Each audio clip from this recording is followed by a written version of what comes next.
madaxweynaha dowlad goboleedka Jubbaland Axmed Maxamed Islaam Axmed Madoobe warbixin amuurtaasi ku saabsan waxa التلفزيون العربي أحمد دراوشة ورحب بك أحمد بدر المتحدث باسم قليل هذه صور جديدة لاندلاع عن نيران سياسية u dhaxeeyay dawladda federaalka iyo maamul goboleedka Jubbaland ayaa xogeystay kadib markii madaxweynaha Jubbaland uu ku dhawaaqay guddiga doorashada gacanta taag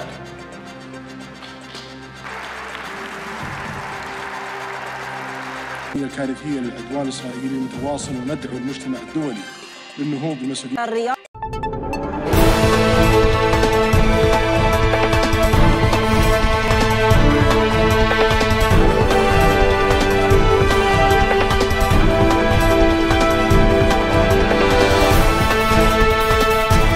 الوزراء الإسرائيلي بنيامين نتنياهو في تصريح له عقب جلسة الحكومة الإسرائيلية الأسبوعية على أنه تفتختנו.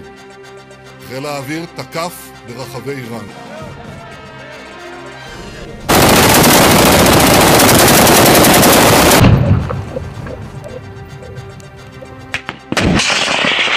Пожалуйста. Вот пошла высадка.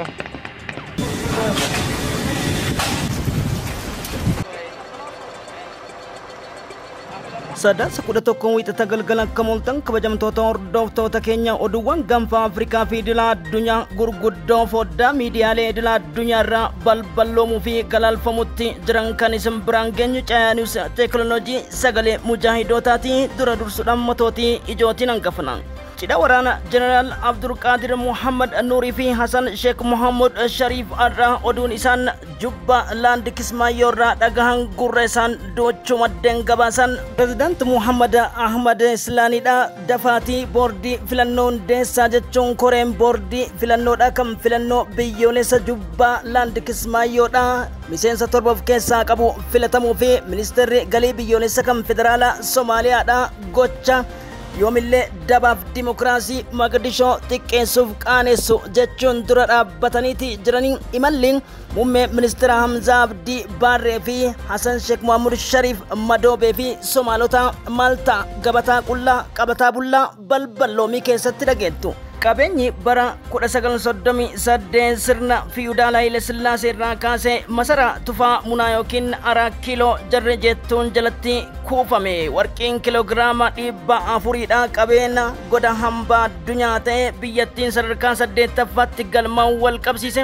ምናለበት ለኛ አደራ ቢሰጥ ጃኖይ አቅፎ ስተኙበት ባለ ጊዜዎቹ ደረሱበት ጀቹን ካዮ ፊ ገልሚ ኢሳኒ ዳዳዌቲን bakka yaadaniif abjuun itti cillimtee Itiyoo 360 yookiin 360 jedhamu chaanaalii warra kaabaa kan finxaaliyyotaa irratti galaalchuu irratti argaman galmi 4 kiiloo jetti kaleessa dhufte mucaadhaa isaaniin taane dubbittiin miidiyaaleen idil addunyaa galaalchan the Nobel Prize winner Prime Minister successfully jechuun gabaasutti jira kanas kan balballoomii keessatti dhageettan ta'a.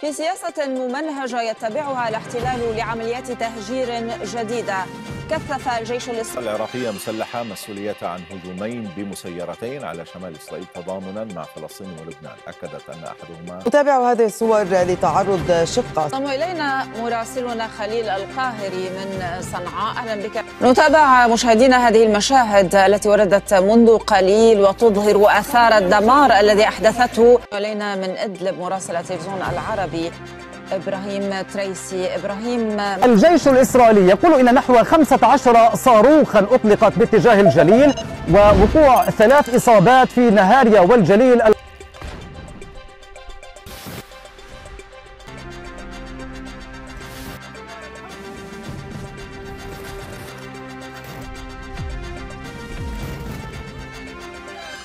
حيوية في الأراضي المحتلة.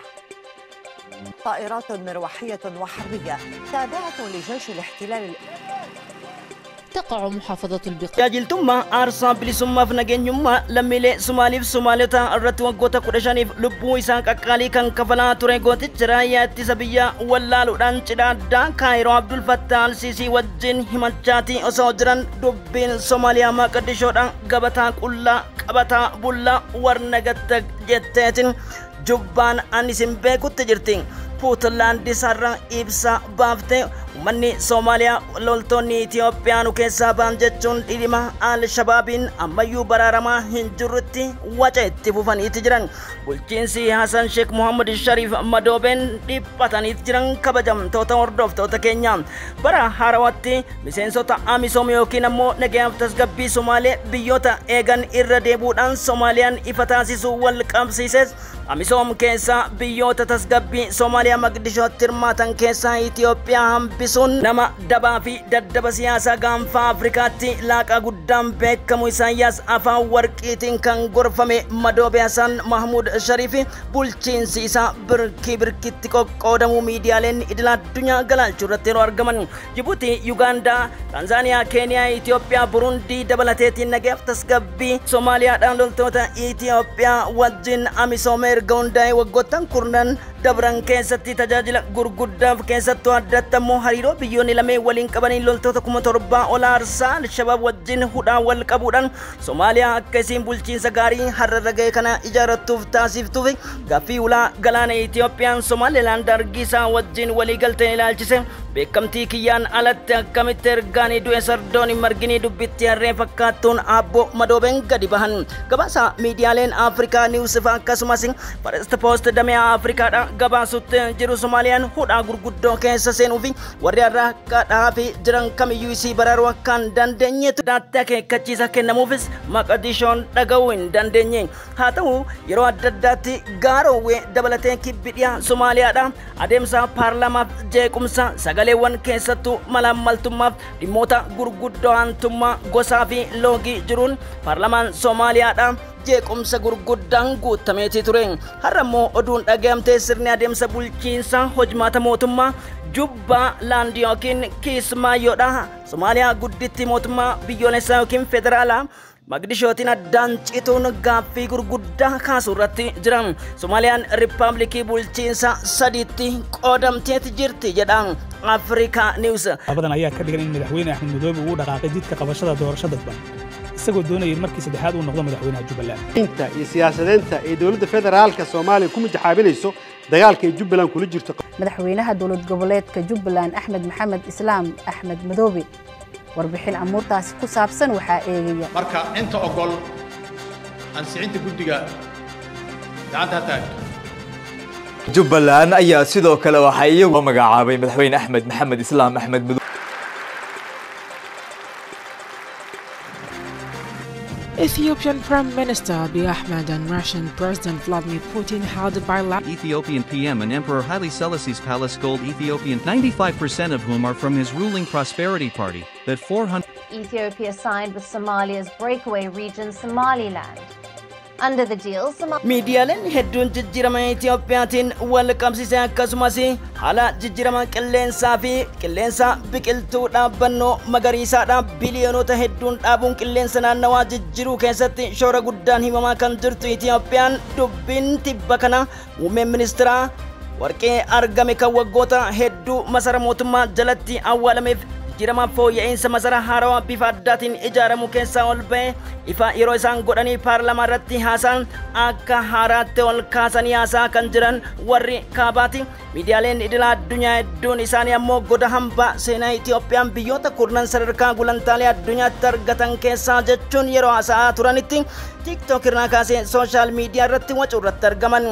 Miidiyaan Afrikaa Niwus akka jedhetti the truth behind 400 kilograms of gold claims to be discovered by Ethiopian Prime Minister Emperor Haile Selassie's place. Prime Minister Abiy Ahmed vows reformal economic system and excellency's leader spread from African great peoples of Oromo. His family arrived West Oromia historical city Agaro Bashasha jechuun gabaasin kabajamtoota hordoftoota keenya. Seenaa keessatti masara tufaa munaa irratti waca gurguddoo fi kazaras qabatanii ni gallan dhaadannoon isaan walleewwan adda addaa yeroo wallistoonni baasaniin kaasee hatakaaroon isaan qabatan hagammatti manneen diigamanii fi balfa adda addaa isaan miidhagsan bara isaanii miidhagsuu waan hin dandeenyeef yoo diqqaate darsi isaaniitis isaanii akka mootitti waan ilaalaniif jijjiirama biyya kana irraa gammachuun qaban sababni isaas nama isaaniitiin waan hin taaneef ta'uudha miidiyaaleen galaalchan. لفرقة جليل إضافة إلى قاعدة زوفولون صاروخ ومن أنواع مختلفة ستقوم بتغيير قواعد اللعبة.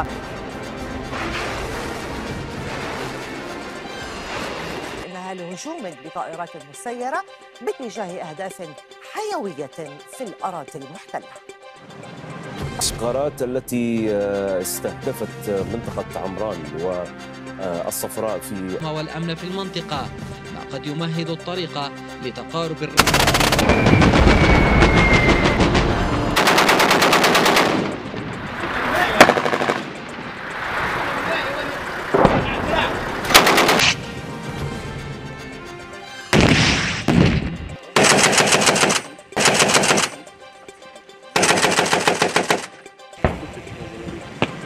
لاستهدافه قاعدة حيفا التقنية التابعة للجيش الإسرائيلي بصواريخ فادي وصواريخ نصر واحد. لما قدو قليسا وقاتو كوفي جيوتا صدفاتي هكا كان دروف لبو فلسطيموتا كما أفرتمي سدي في ديبا أفري في كلا تربا كان غلافتي كنين كما ديبا تقوفي جاب ديبا تربا شانتمي تربا تاني مدو چچما فا كسمز سلپا دانو به دوا دبانيتين الله تين قفتي غازا كيسا ددوسو في ilmi namaa gara itti dhaabatu dhabeef gaaddisa tokkos dhaabaniitiin aduu keessatti ciincawaa jiraniif deeggarsa namoomaa kan dhoggite biyyi gara jabeeyyii fi bulchiinsa biimbii yookiin Benjamin Netanyahu jalatti hoogganamaa jirtu Israa'eel lammiilee isiillee hubaatii fi haloo seenaatiif akka affeeraa jirtu miidiyaaleen yeroo galaalchaa jiranitti waliigalteen dhukaasaa dhaabuu maqaa jedhuun Antooni Bilinken marsaa 11 baa gidduu galeessaa keessatti Kaayiroo fi Kwaatar imala turanis dubbittiin Bibii fi Benjamin Netanyahu fi sirni jiwishotaa eeyyamuun dandeenye dhukaasichi inuma babal'atee baa gidduu galeessaa keessatti qabannoo sadarkaa nagaa addunyaa dhiisitii waraana addunyaa gurguddaatti biyyoota warra irree jabeeyyii affeeraa jiraachuun ragaan tibba kana mul'ate ragaa iftooma jedheetii yaada. Kabajamtoota hordoftoota keenya kutaa Jabaliyaa Jeenin Tulkaarimii fi Masaariyaat irratti haleellaa isiin fudhataa jirtu keessattuu ilmi namaa arguudhaaf hedduu nama suukaneessaan kaleessa Kaaninus kibbaatti haleellaa fudhatte akkasumas Riyaal Quds irratti fudhattee fi Beetul Anuun irratti yoo diqqaate Filisxeemonni 38 ajjeefamuu Aljaziiraa fi Al Arabiyaa dabalatee miidiyaaleen idil addunyaa gabaasuu irratti jiran gaazexeessitoonni dhiphattoonni galaalchitoonni warra dhiyaa hedduun isaanii namoonni kan ittiin dhagamneef dimokiraasiin qe'ee isaanii qofatti kan hojjetu fi gaafa abbaa barbaadanii mirga namoomaa sarbitan jedhan dantaa mataa isaaniitiif ta'u yeroo dhaloonni addunyaa jaarraa 21ffaa itti dammaqetti waraanni Gaazaa birgeedii mujaahidota kaleessa farra jidduutti loltoota Israa'el 11 calaasu mataan isaanii Jerusalem Post Times of Israel akkasumas Military Radio of Israelin gabaasee jira. Haleellawwan gurguddaa Merkebaa Tulkaarimii fi Rafaa irratti fudhatameen Woldirozarii dabalateetiin qabiyyeewwan gurguddoo torba dhabdee Israa'eliin misaa'ilonni gurguddoon daangaa dahiyaarraa itti rooban ammoo Haayifaa uffata bebbeekamoo ta'anii fi dhaabbileef warshaa oomisha waraana Israa'el gurguddoo calaasuu itti fufaniiti jiran kanatti dubbiin hin dhaabbanne saatalaayitii sabquunnamtii yookiin GPSif argannoo odeeffannoowwan abbaa barbaadettiin adamsitu Hizbollah misaa'ila gaayidid jedhamuun barbadeesse qabeenya doolaara biliyoona 9.5 ol ifaajee waggaa tokkoof ji'a 5 akka ta'e miidiyaaleen akka CBS, CNN dabalateet irraa dhadhawwisuu irratti argaman. Hizbollaan kanatti hin dhaabbanne sa'aatii 24 keessatti haleellawwan gosa 17 lubbuu loltoota Israa'elii 24 yeroo jalqabaaf kan itti calafaman akkasumas siviilonni 9 kan itti ajjeefaman yoo ta'u Israa'elis haloo kana deeffachuun iddoowwan 20 xiyyaarota 47 si'a deddeebitee haleeluun Beeruutiin bara dhagaatti jijjiiruutti jirti. Addunyaan afaan qabattee akka fiilmii tiraajidiif Booliwuuditti daawwatutti jirti. Daa'imman dabalatee beerutiin keessatti qofa sa'aatii 72 keessatti lammiileen siviilii 71 dhumuudha ministeerri damee fayyaa beerutii gabaasee jira. Dhimma kanaan wal qabatee odeeffannoowwan gurguddaa haleellaa kaleessaa lammiileen Itoophiyaa sadiduu akkan oolle gabaasni nu dhaqqabee jira. Kabajamtoota hordoftoota keenya odeessa bilbila iyyaafannoo taasisaa jirru keessatti toora bilbila fooddaa irratti mul'atu kanan saffisaan akka nu qunnamtanii fi maqaa isaaniitiif akkasumas yoo dandeettan suuraa isaanii maxxansuudhaaf yaalla jechuu barbaada. Kabajamtoota hordoftoota keenya dhaloota kamiifuu lammii kamuufuu ilmaan namaatiif sagalee ta'uun dirqama namoomaati isiniin jedha. חיל האוויר תקף ברחבי איראן. פגענו קשות ביכולת الإسرائيلي بصواريخ فادي وصواريخ نصر واحد. المرحلة القادمة على السياسة أن تقرر وهذا ما يأخذنا إلى تبدو المحاور وكأنها هي نفس المحاور منذ بداية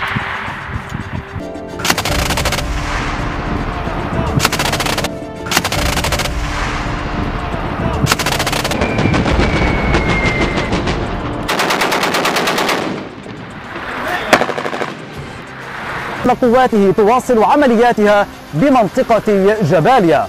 الجيش الإسرائيلي يقول إن نحو 15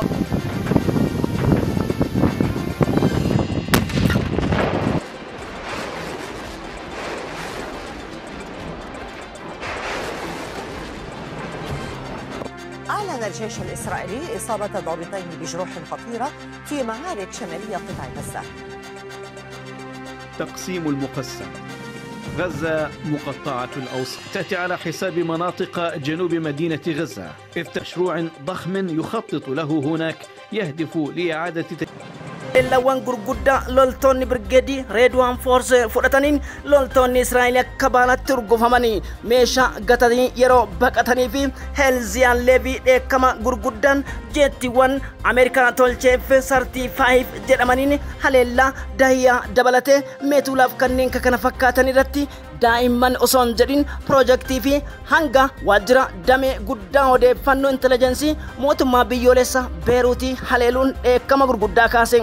Har'a waaree booda Hizbollaa bira darbee humnoonni Islaamic Resistance jedhan drooniif cruise misaayiliidha gaarreen Goolaan irratti horgofan Haifaam barbadoofte. Buufanni beekamaan militariif oomisha kanneen humna waliigalaa fi dinagdee humna waraanaadha hundisaa barbadaa'e. Israa'el piroojeektii qabeenya biliyoonaan lakkaamu dhabaa jirti. Lammiileen siviilota yoo diqqaate torbaan kana keessa qofa 19 ajjeefamuudha Times of Israel dabalatee Industant mirkaneessee jira.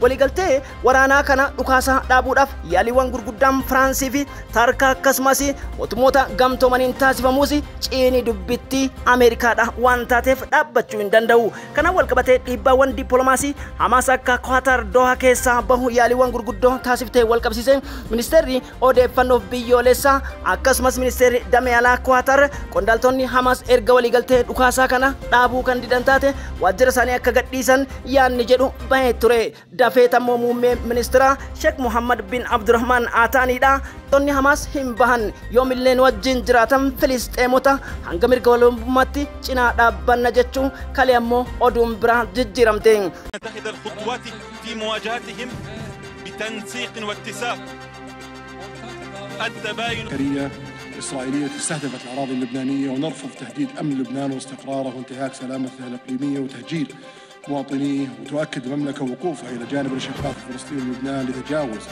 التبعات الإنسانية الكارثية للعدوان الإسرائيلي المتواصل وندعو المجتمع الدولي بالنهوض بمسؤولية الرياض لمتابعة سريعة من حيفا مراسل التلفزيون العربي أحمد روشة. ورحب بك أحمد إذن المتحدث باسم جماعة أنصار الله.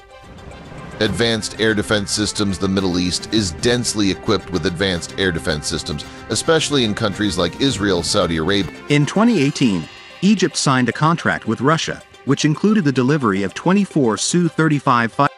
Shift in regional power dynamics. As these fighters take to Iranian skies, the speed of light makes it impossible for a high-velocity strategic partnership between Iran and Russia that could reshape global. تعزز السلام والأمن في المنطقة، ما قد يمهد الطريق لتقارب الرؤيتين بين طهران والرياض في مواجهة المساعي الإسرائيلية. Radars to guide it to a calculated point in the sky. where it expects the incoming missile to be. If a hypersonic detection, as the Daddaawwan gurguddaa baroota erga daangessaniiti booda Saudi Arabiyaa fi Iraan waliigalteewwan dippiloomaasii shaakala waraanaa akkasumas hudhaawwan galoo galaana diimaa irratti Saudi Arabiyaa fi Hawtiin Yemanoota qabaachaa turan ni fura jedhamee kan eegamu fooramiin Jeneraal Fu'aad Ru'aahi wajjin gara taariinitti marii taasifamee fi mariin bilbila ministeera raayyaa ittisaa Saudi Lu'ul Khalid bin Salman Al Saudi wajjin taasifame milkii gaariin xumurame jechuudha. Riyaad beeksifteetti jirti. Riyaad har'a dhimmoota gurguddoo jabduu liigii biyyoota Arabaa fi Musliimaadha kan gaggeessaa jirtu yoo ta'u fi haala qabatamaa lammiilee Guggaan gurguddaan irratti gaggeeffamaa jiruuf callisuu warra dhiyaa Gaazaa barbadeessuuf Filisxeemonni sadarkaa kanatti otoo lubbuun jirru jechuun abbaan teessoo ulfinaa Saudi Arabiyaa Muhammad bin Salman akkasumas Sheekh Muhammad bin Abdurrahman Ataaniitii fi pirezidaantiin Tarkiyyee Raasiif Xayyib Erdogan yeroo itti dheekkaman turan gochoota Libaanosii fi Gaazaa keessatti raawwatamaa jiran darbeetiin daangaawwan Yemen irratti liigiin Arabaa murtee tokkorra ni gaha jedhameeti eegama. Gama Iraan wajjin kan jiru tibba darbe haleellawwan harka deebii onkoloolessa 26 Israa'el fudhattee wal qabsiise dirree xiyyaaraa fi akkasumas argannoo qilleensaa kan kennineef erga ministeerri damee alaa Baasaa Argaachii fi Ismaa'il Baqaayiidha akeekkachiisanii biyyoota Arabaatiin waliigalte fakkaatti. Taareen Banangoo olaanaadha hanga lixa Awurooppaatti haleeluu kan danda'an Ayatullah Ali Al-Khamenei teekinooloojii gurguddaa hipersonikiif balastikiiwwan kiiloomeetira hanga 4,000tti deemuu danda'an oomisha jiraachuu galgala kan ammoo Israa'el oduu mataa dhukkubsu dhageette. Yeroo pirezidaantii Ibraahim Ra'iisii biyyoon itti salphattu araaramniif makfiraan itti jiraatu kan walii galame xiyyaarota 70 Su-35 bituudhaaf kan walii galanii fi Iraan waraana addunyaa lammaffaa keessatti kan tajaajilaa turan F-40, F-30 fi F-J2 kan jedhamanitti dhimma bahaa jiraattus humna baha gidduu galeessaa keessatti haleellawwan gurguddoomna qilleensaatiin gara duubaa ta'uu fi akkuma beekamu Qaahir Siriyaandar sartii jedhamu teekinooloojii addunyaa xiyyaarota addunyaa hunda caala jedhame ammas hin xumuramne jechuun gabaasuudhaan Su-35 xiyyaara teekinooloojii F-35 Ameerikaa irraan gombobuu danda'u 24 galgala kana gara taareen seenuudha. Iraaniin yoo gabaasu waliigalteewwan waraanaaf hariiroo dippiloomaasiif diinagdee fi saayinsiif teekinooloojii harka wal jijjiiruun dhaabuuf jechuun Netanyahu garam jechisiise gamtaa Awurooppaa ranga peentaagonitti shororkaan buute jira. تل أبيب على أراضيها فجر السبت الماضي وأن هذا الرد سيكون كما ستستخدم إيران جميع الأدوات المتاحة لتحقيق رد قوي وفعال مضيفا أن نوع ردنا